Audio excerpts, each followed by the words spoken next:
ஆ, இந்த ஆட்சி 4 ஆண்டு காலமா அவங்க சொன்ன வாக்குறுதிகளை நிறைவேற்றுச்சா? எடு எடு, எல்லா வாக்குறுதி எடு. எது எதெல்லாம் நிறைவேற்றாமல் இருக்கு எல்லாம் எடு.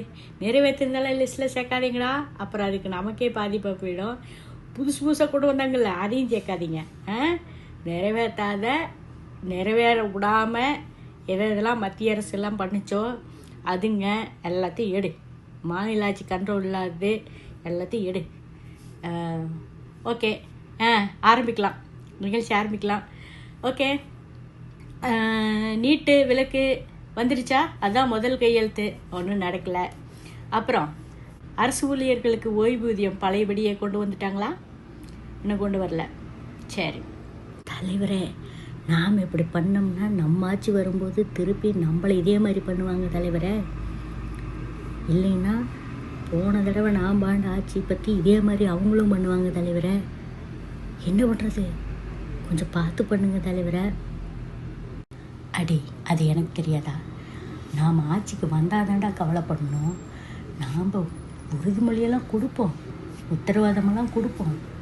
ஆனால் ஆட்சிக்கு வந்த பிறகு 4 வருஷம் 5 வருஷம் கழித்து தானே அதெல்லாம் பேச முடியும். அவங்க நம்ம ஆட்சிக்கே வரப்போகிறது இல்லைல்ல. கேண்டா அவன் புரியாத மாதிரி அதெல்லாம் ஏகப்பட்ட விஷயம் இருக்குது. நீ பேசாமல் இரு, நான் பார்த்துக்கிறேன். நான் என்ன அந்த அளவுக்கு முட்டாளா? பார்த்துட்டிங்களா? அப்புறம் இதை உருட்டு, எங்கே ஸ்க்ராட்ச் பண்ணு, சொல்லு பார்க்கலாம் எத்தனை வாக்குறுதிகள் நிறைவேற்றியிருக்காங்க. 4 ஊரில் உருட்டு திருட்டு இதுதான் நடந்துட்டுருக்குது. ஆனால் எங்கள் ஆட்சியில் நாங்கள்லாம் என்ன சொத்து வச்சுருந்தோமோ எல்லா எம்எல்ஏக்கள், எங்களோட எம்எல்ஏக்கள் எல்லாம் பாருங்கள். இத்தனை வருஷமாக நாங்கள் என்ன அம்மா வீட்டில் வேலை செஞ்சவங்க முதல் கொண்டு எங்களுக்கு ஒன்றுமே இல்லை. குடியிருக்கிறதுக்கு வீடு கூட, சொந்த வீடு நாங்கள் ஏற்கனவே பழைய பூர்வீகம் இருந்தால் மட்டும்தான். அரசியலில் நாங்கள் ஒத்த பைசா சம்பாதிக்கல. எல்லாமே பரம்பரையாக இருந்த காசு தான். ஒருத்தரும் நாங்கள்லாம் கொள்ளையடிக்கவே கிடையாது. ஊழல்ங்கிறதெல்லாம் எங்கள் கட்சிக்குள்ளே கிடையவே கிடையாது. மக்களுக்கு அவ்வளோ பண்ணியிருக்கோம். நாங்கள் பண்ணதெல்லாம் லிஸ்ட்டு போட்டோம்னு வைங்க, இன்னும் 1 மாதத்துக்கு நான் ஊர்வலம் போய் சொல்லணும். அவ்வளோ இருக்கு. பையனுக்கு பதவி ஆசையை நினைச்சுக்கிட்டு ஜனங்க பூரா ஓட்டு அள்ளி வீச்சிட்டாங்க. பெரிய ராஜதந்திரி பாணி.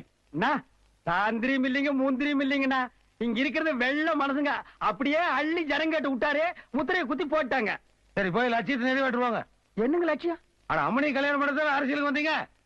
அதாருங்க எங்க லட்சியமே. ஏங்க அப்ப தொகுதிக்கு ஒண்ணு நல்லது பண்ண மாட்டீங்களா? யார பார்த்து என்ன கேள்வி கேட்கிற? தொகுதிக்கு நாங்க எதுக்கு நல்லது பண்ணணும்? 1947 இந்தியாவுக்கு சுதந்திரம் வந்தது. இது வரைக்கும் எத்தனை எலெக்ஷன் நடந்திருக்கு? ஜெயிச்சவங்க பூரா நல்லது பண்ணிருக்கானா? நாங்க மட்டும் பண்றதுக்கு என்ன இழிச்ச வாயினுங்களா? இல்லாத புது பழக்கத்தை ஏன்டா ஏற்படுத்த சொல்றேன்? அப்படி நாங்க நல்லது பண்ணா மத்த ஜெயிச்சவெல்லாம் எங்க வீட்டு முன்னால கல்யாணம் தெரிஞ்சானா ஏன்டா நல்லது பண்ணீங்கன்னு நீ காப்பாத்துவியாடா? சரி, விடு.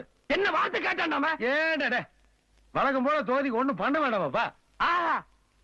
டேய், அள்ள கைகளா வாங்கடா. பொன்னான வார்த்தையை வாயை திறந்து என்னமா சொன்னாரு பாத்தீங்களா? எக்ஸ்பீரியன்ஸ் கேண்டு சொல்லுது.